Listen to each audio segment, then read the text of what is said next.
গ্রাম বাংলার চিত্র দেখুন। আমি একটি ইঁদুর ধরার কল দিয়েছিলাম, সেখানে ইঁদুর পড়েছে।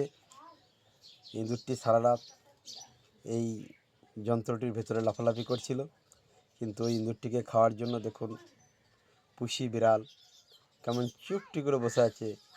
ও কিন্তু এখানে যেতে চাইছে না, ও এমনি কিন্তু ছুটে পালিয়ে যায় আমাকে দেখলেই, কিন্তু ও ওই খাঁচার ভেতরে ইঁদুরটি ঢুকে আছে। মজার ব্যাপার হলো ও কোনো মতেই ওকে খেতে পারছে না।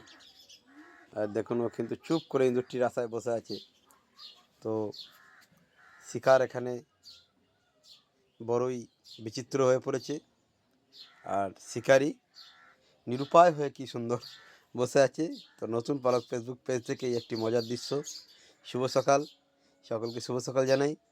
আর আমি লক্ষণ, আপনারা সকলেই জানেন। আমার এই ভিডিওটি ভালো লাগলে লাইক শেয়ার কমেন্ট অবশ্যই করবেন।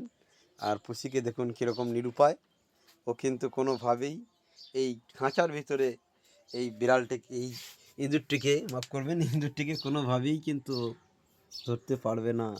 এখানে ইঁদুরটি ঢুকে আছে, তো আপনাদেরকে দেখায়। এই যে ইঁদুরটি ঢুকে আছে, কিন্তু ও কিন্তু ভয় বেরোচ্ছে না। সকলেই ভালো থাকবেন, সকলকে শুভ সকাল। আর মা করুণাময়ী ভবতারিণী শ্রীচরণে প্রণাম। সকলে ভালো থাকবেন, শুভ সকাল।